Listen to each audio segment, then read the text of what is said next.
Hello, and thank you for joining us today.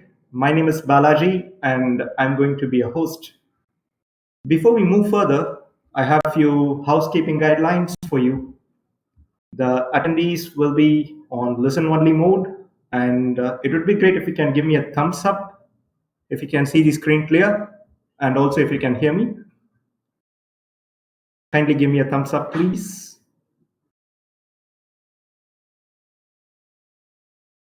Awesome, thank you. And as we move forward, you may have quite a lot of questions coming up about the platform. I'd request if you can check for this button on the top pane.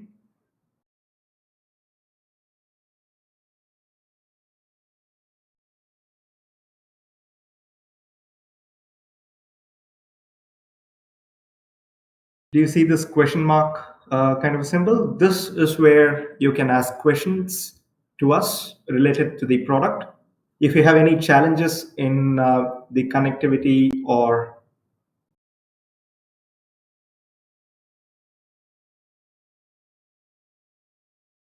with the platform, you can send a message to us via the attendee chat window. Now, let's get into the prime. Welcome to the launch of OREOPS. This is a unique React Native platform to develop mobile apps without writing a single line of code.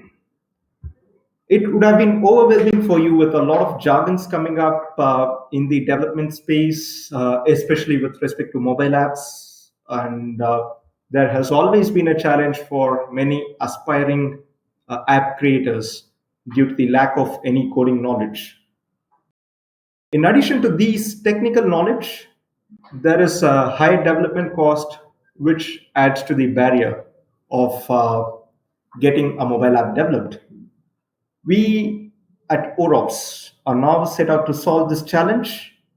Apps created using OROPS are agnostic to the operating system, be it Android or iOS. You simply get in, design, and get your app deployed in the Play Store or in the App Stores as well. To do this, all you have to do is log into the platform and simply drag and drop the components that you would want on the page, get some connectors established, and simply deploy the app out there to the market. Sounds easy, right? In fact, the development is much easier. I'll show you how. Today, the world runs in softwares. We are tied to technology for every aspect that we start from the morning till the evening. And the interesting part is that the technology has evolved a lot. It has evolved a lot in the last 5 to 6 years, and the evolution is going to be very, very quick and continuous as well. And the software platforms must be upgraded from time to time. So, for the tech organizations to keep up with the trend and continuously upgrade from time to time, it requires a lot of overheads to be consumed. It could be time, it could be resources, and it could be money as well. And the biggest challenge is the time which generally takes for you to get all the changes reflected up. And this is where there is a need for low code platforms where you can deploy apps in quick time at limited resources and, of course, the budget as well. And here is where low code comes into play. And low code today is an ecosystem that facilitates developers to create apps without having to know the technologies behind that. OROPS is one such platform, but we are unique compared to several other players in the market. So, why OROPS? The first among the reasons why we prefer to recommend OROPS, even as a brand myself, and of course, as an individual being a third party, is that this is the first and foremost platform that gives you the freedom to operate. In general, you get into a subscription of any application or any platform, you end up getting tied to that platform forever. You get to spend for the subscription, be it monthly or be it annually, and you may not have the fullest of the potential playing it. At OROPS, we let the users get on board, develop apps, and take the source code and deboard the application and be on their own. And they can come back only when they have any development changes that they need to do. It could be the design aspect of it, or it could be some functional aspect that you want to make some edits. Only then you shall come back to the platform. So this is one of the unique features that we offer for customers.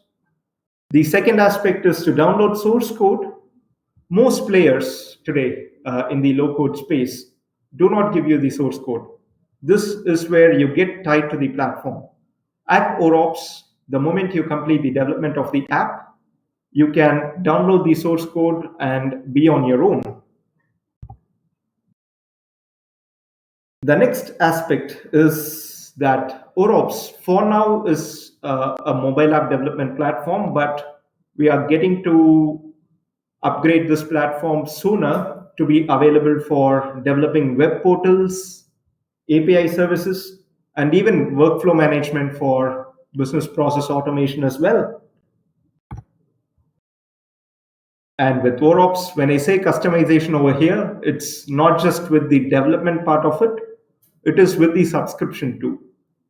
You choose for what you want and what you get, and you only pay for it. Up next is the feature section. This is the favorite part of OROPS for me personally, and I enjoyed playing around designing several apps.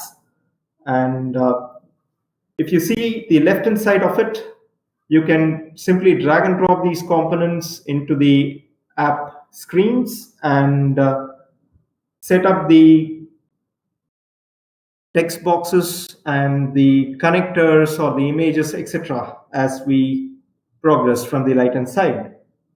We recommend you to develop apps from ground up from a blank screen so that you get the flair and the design aesthetics as you progress.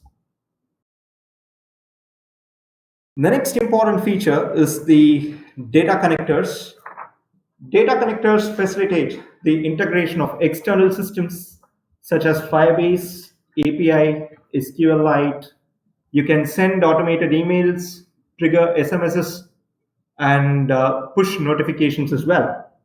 We are continuously integrating new connectors and currently working on adding SAP, Oracle, Zapier, Airtable, and Salesforce.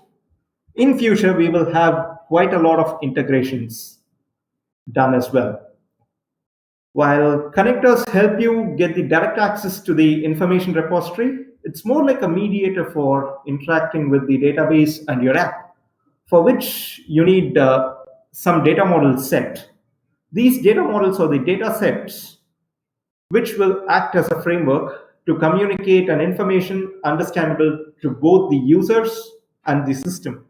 So for developers, we are tuned to work with jargons, but the system may not understand what your end user is actually giving. So it's basically a translation that happens in this section where the information that your end users give gets pushed into the database through the data sets that we have created over here.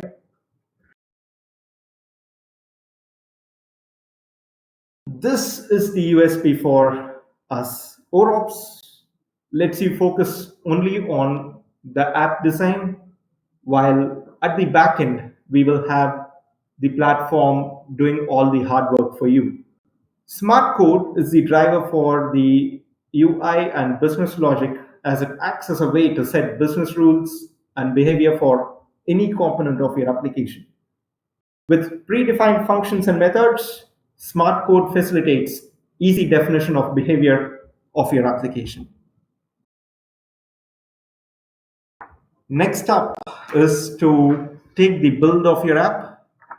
You can download the application on your device or view the application right on the system. I'll show you how. The first is the QR code based download. On the top right of the IDE, you will see a button called Publish. And when you click on it, the app will run and try to debug the application that you have developed. And you can download the APK or the IPA file by scanning the QR code. This is one way of downloading the application to your mobile.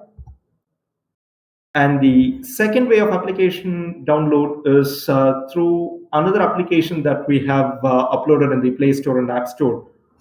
It's called OREOPS. You can install this application on your mobile phone to access the history of edits that you have done. You can even download the older version, and you can even take a look at how the latest version works so that you can have a check on how you have evolved from, say, version 1 to version N, which you could have developed over a period of time. Or if you do not want to download right away, we partnered with appetize.io to pop out a mobile app screen right on the device for web view of how your app works.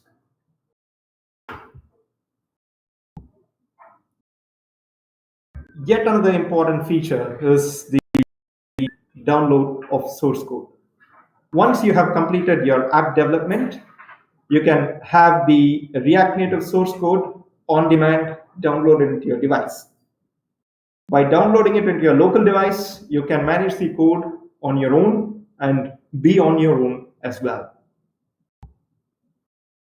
So that's it with the features, and we have identified quite a lot of use cases, but we'd like to get into some of them which we found are the biggest beneficiaries of this platform.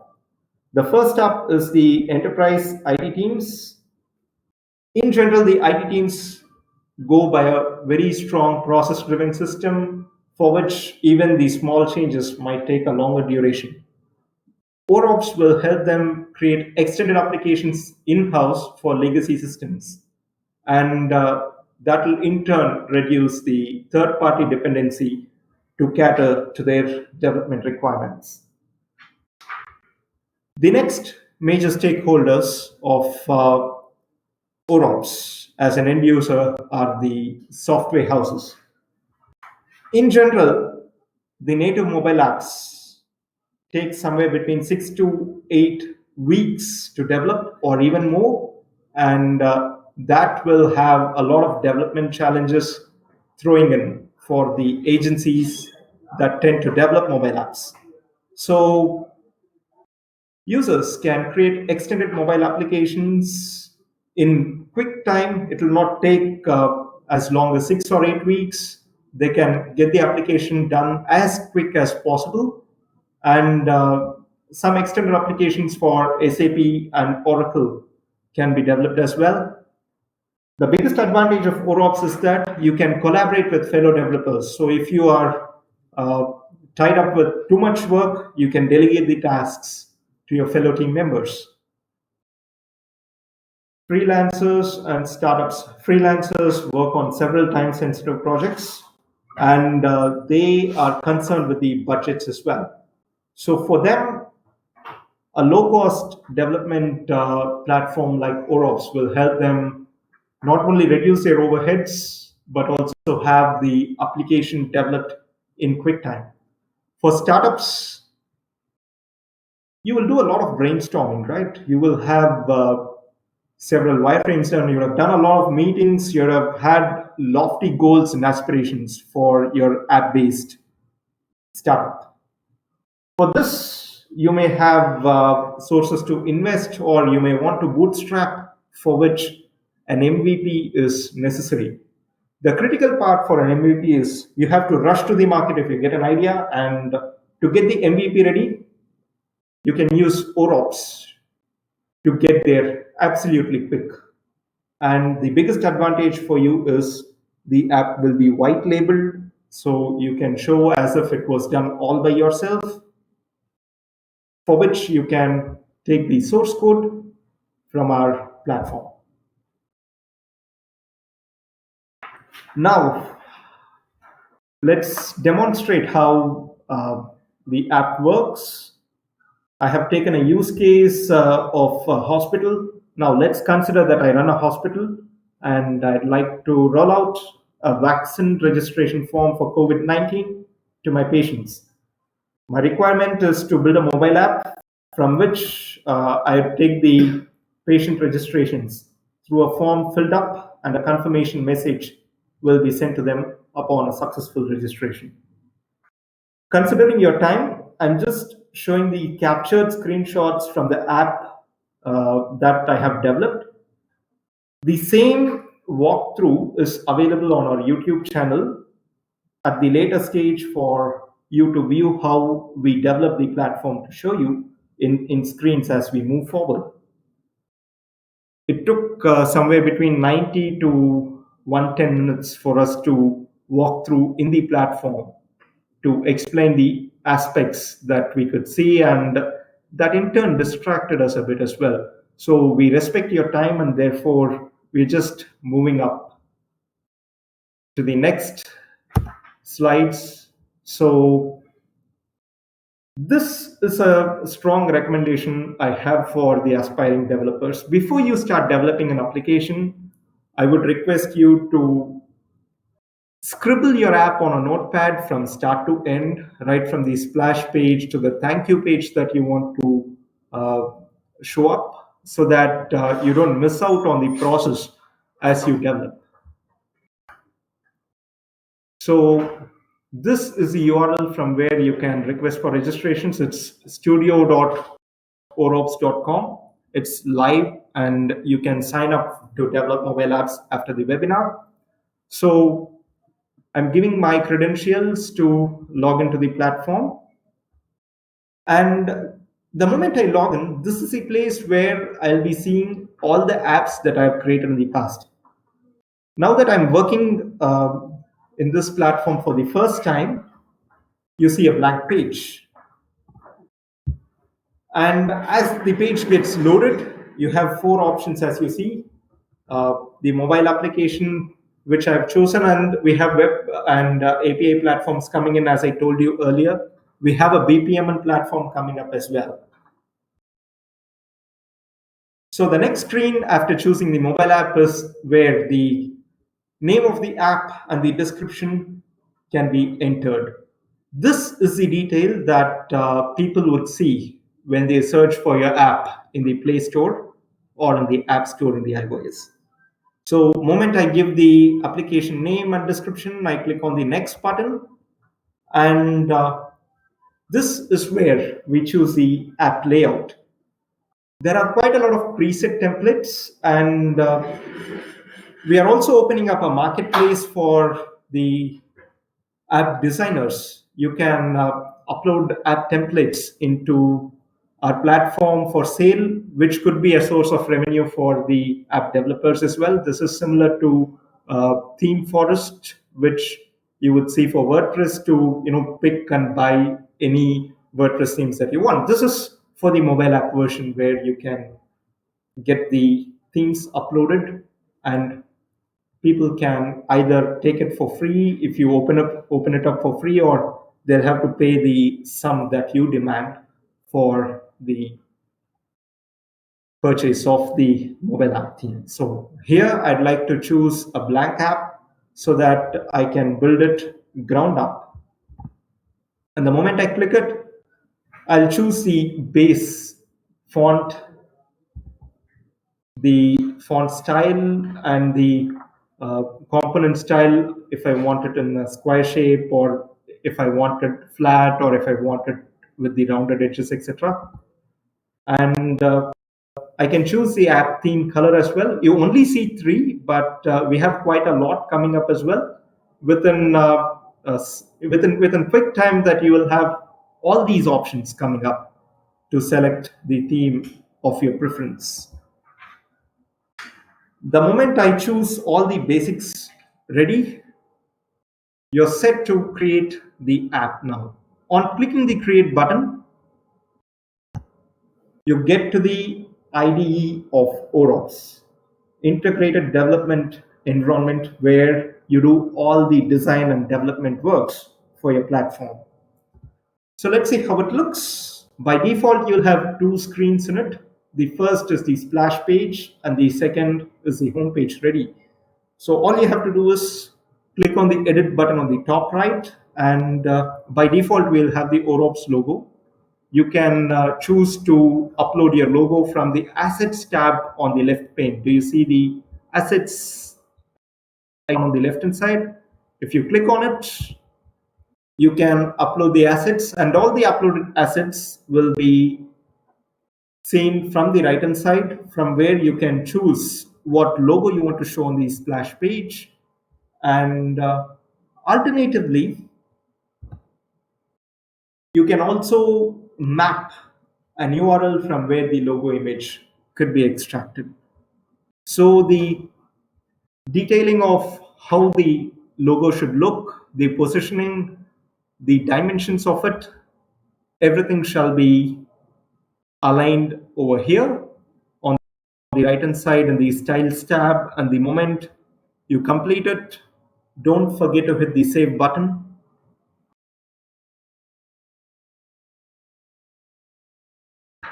And that's it. We have the splash page ready. And if you come back to the left pane over here, you see a pages tab, right? On clicking the pages tab, you can create new pages for your app by clicking the new button on the top right of the left pane, as you see there. The moment you click on the new page, a pop-up comes in, and you can give a name for the page and a little description. And once again, I'm choosing to build the app from ground up, app page from ground up. I'm not choosing any templates. So the moment I create a new page, it's blank over there, and there are components for you to drag and drop. You can choose to have the text box. You can edit the text box from the right hand side. As you see, the right pane has got the text, which is by default. You can edit to the text as you desire to have. You can have the dimension set, the alignment set, the positioning, the font. If you want any changes to be done specifically for this component, you can do it over here as well. And I can add the image picker. I can have a static image created as well for my home page, for which the assets are selected. And I've chosen the image that I wanted to show in the home, and give a little description about my hospital, and a call to action wherein people can click to get to the form where they would be registering. Quickly over here, if you notice, I can change the color as well. Everything is available in the styles tab on the right hand side, from where you can pick and choose the color. You have a lot of options to choose the color from. It could be RGB, it could be CMYK, or it could be a hex code that you can use. If you know from your branding aspects, you can directly key in the code for the kind of color that you want to be chosen and all. So I've completed the home page, and next up is the important aspect of my application. This is the purpose that I have set out to create an app. And let me create a page now. It's for the patient registration, and the patient details are captured over here. And I'm choosing to drag and drop all the components, and the style of the header is chosen as well. If you notice, the top three, it might look similar, but there are differences. There is a search button over there on the top right. If you have a lot of drop down options that you have to choose, we just have only one form. So let's choose the static header, and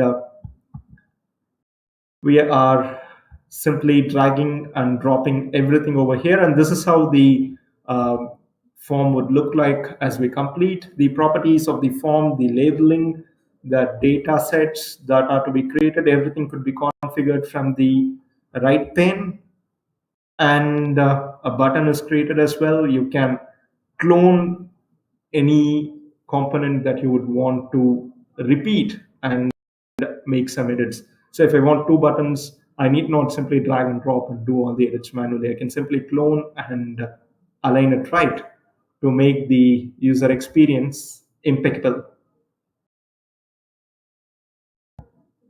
So once this is ready, you will have to set up a storage location for all the requests that come in via forms. So in this case, I'm choosing to have Firebase to have all the applications coming in, all the form registrations coming in, for which I'll have to set up a Firebase account and link it to my application, for which I go to the Firebase and get started over there. I create a project and give the name for the project, and I create the project further.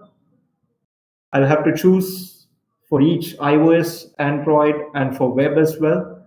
And the configuration is not the same. The iOS bundle ID is given and all the basic registration is done. The download configuration for Google, it's called the plist form. Don't forget to download this plist, and this will be used for upload in your application IDE.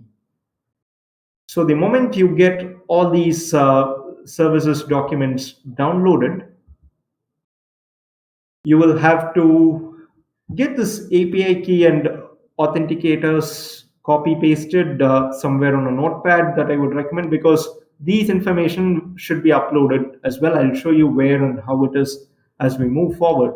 So this data will be uploaded to a platform, for which I go to the data connectors, click on the new button to create a new connector, and I chose Firebase, and we have Firebase as one of the connectors. We have quite a lot of connectors getting uploaded into our platform as we move forward. For now, we are choosing Firebase as the data connector, get the plist file and the JSON file uploaded, and I ask you to copy paste certain API keys and authentication information. You have to right now get everything over here. I strongly recommend you to do everything in the debug tab, as you see on the left hand side of the pop-up. I would strongly recommend you to use the debug tab for uploading all this, so that if there are any errors or if there are any mistakes, you can rectify before the official release is out. Always the connection is tested, and as you click on the release, don't forget to click the same as debug checkbox, so that everything gets cloned for your live environment. And as always, you have to hit the save button to have it reflected over there. And for the connectors that you have set, and for the form fields that you have prompted your user to fill in, there should be certain standard data sets that you'll have to give. The data models are quite a mandate for you to set up, because if you're going to choose to get country details, you can have a preset data set of a country list from where you can have the data models. So here, the new model is set, where we choose to have a collection we already have, and the data model is created. And here we go. You have all the data models over here, which you'll have to create, and you can simply add those from this screen. So these are the fields that you would have created on your app page, from where you collect the information. To configure everything, and there's a sample value created as well, and this sample value will be the placeholder for the application that people see. So it's important to map the keys. The unique ID could be a government ID that you can ask for or anything, as you could see. And always don't forget to hit the save button as and when you complete a data model.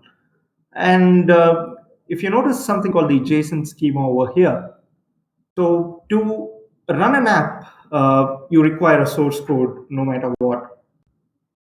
All these are developed by you without having any knowledge of how to write a single line of code, as you can see. And we have the data model saved successfully, and next is the data source for us. To have the data source ready, we have a firebase project set at the backend and is configured. This step will help you get the fully functional app source ready. So click on the source button on the left hand side and click on the new button. And with the save vaccine name saved as the data source, this is for our reference. And let me create the button. So in the data source feature, the collections section is where you see a little plus sign where you can add the data collections.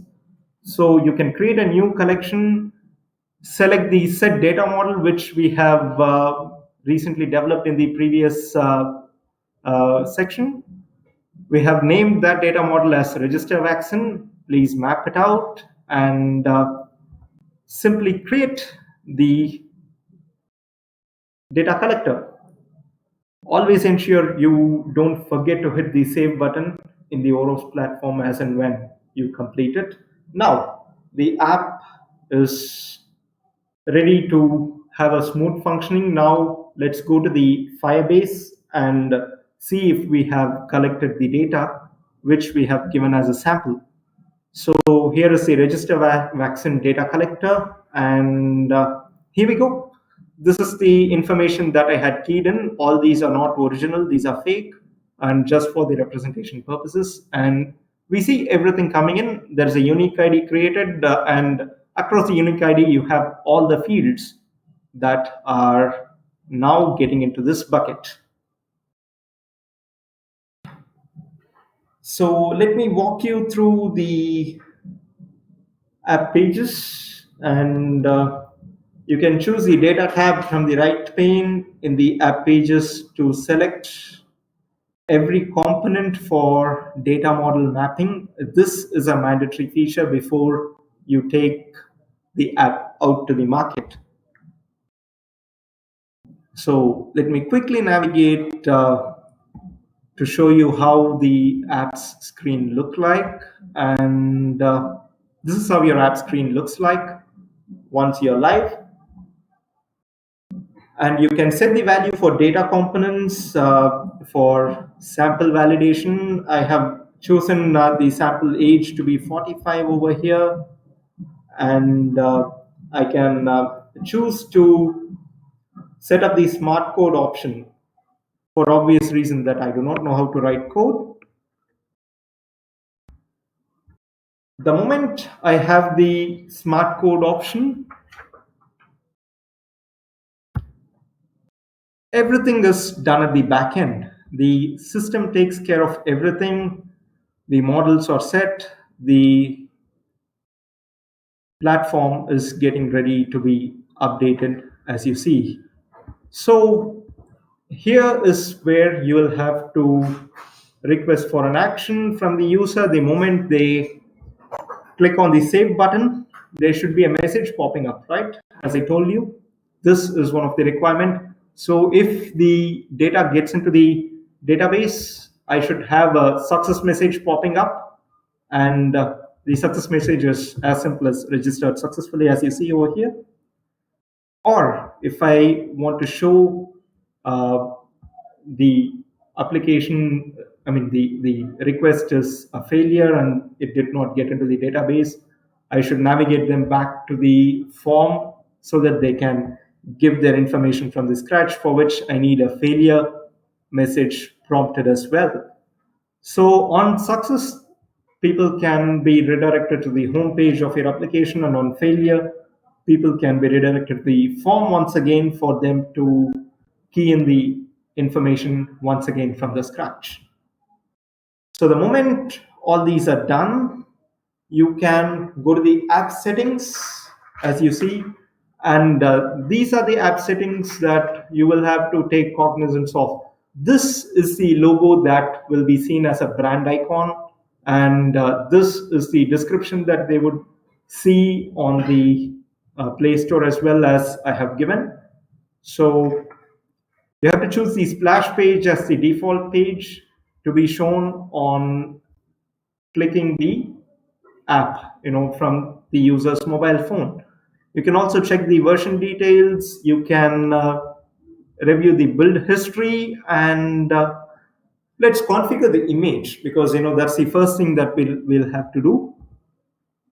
So the moment we upload the image, we will have to reset the dimensions and make it fit to how it looks on the app screens of the user, from where the moment they download, they can click on it and get into the app.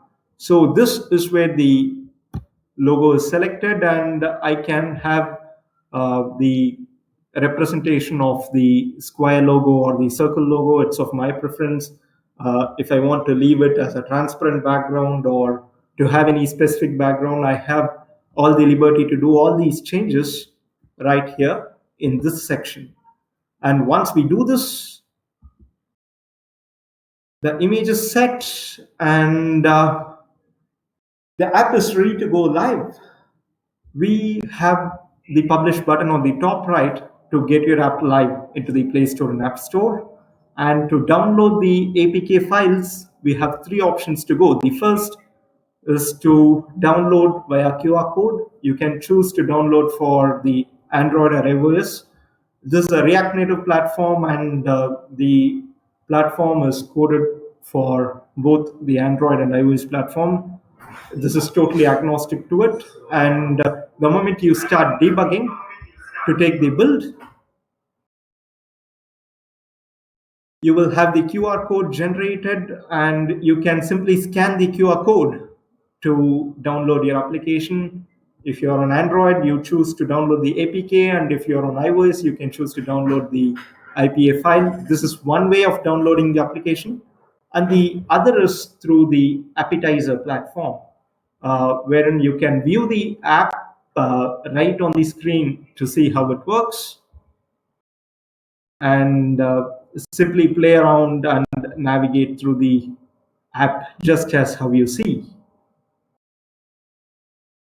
So as and when people register their information, you see the data coming in to the firebase account of my application. So the database is smooth and it is functional as well. And we have yet another way to see how the app can be downloaded. And as I told you, this is the OREOPS platform. And the moment we get into the OREOPS platform, I use the single sign-on feature. I use the same credentials as I used in OREOPS Studio to log into this.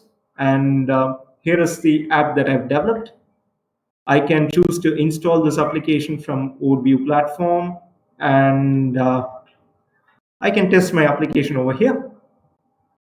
And here we go. This is yet another USP, as I told you, and this is one of the important aspects for the developers who look forward to hand over their app source to their customers.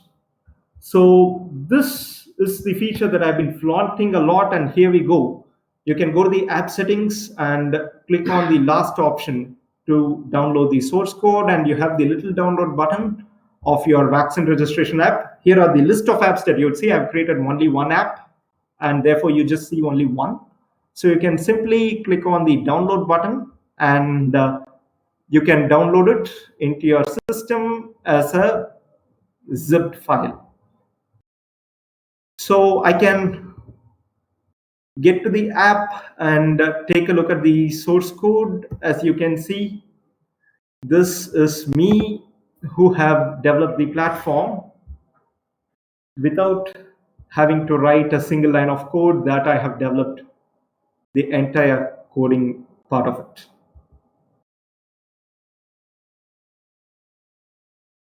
I've coded this everything without any knowledge. And this is the power of OREOPS. So you may have a little bit of an information overload with the data models, connectors, etc., etc. You might have had a overwhelming approach for the data models, connectors that you have seen, and you have all the components setting up. But as you move forward into the platform and try to develop, you may have a lot of questions for which we have developed a comprehensive knowledge base in our website. You can go to the resources section and you can request for customer support, you can request for features, you can take a look at the videos as to how we have developed this application and several applications in the past. You can have developers interacting between each other in the forums. There are a lot of questions that people ask us on a regular basis. These are the FAQs which you can find through this URL. And if you have any challenges in developing your app, we have a strong ticketing system and we have a strong support team working at the back end.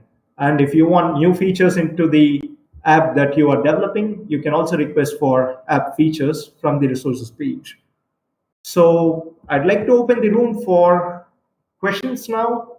And as I asked you, you can go to the top pane and choose to ask questions from that section. To security, with reference to security, we have SOC2 certification and the necessary compliance.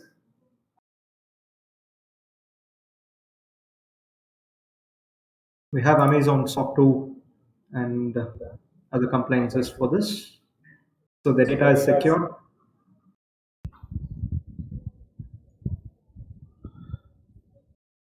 And that's it with the questions. So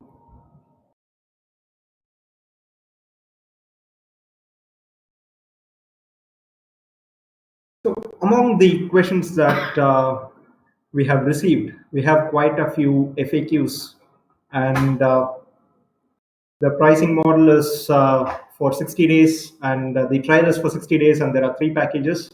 You can look into the pricing from oroops.com/pricing, and it is per user and per app. The enterprise support is available for everyone, especially for the subscribed users.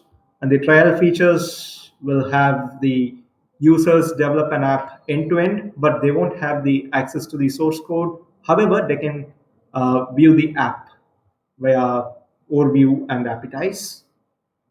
The apps during trial, you can create unlimited apps, but you have to pay per app to deploy. And of course, you can test with overview or appetize or even within the platform, as you could see.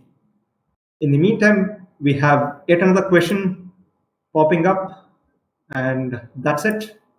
That has been answered as well. So, sincere thanks from us to all of you for staying from start to finish. Give me another 30 more minutes, and I'll be sending you the link and some basic information about the platform for you to try and play with the platform. And you will have access to all the resources. And if you have any questions, please feel free to write to hello@oroops.com. We have 60 days of free trial, and please try to make full use of it. Give us a lot of critical feedback as we evolve with the platform. Thank you. Thank you very much, and see you soon. Thank you.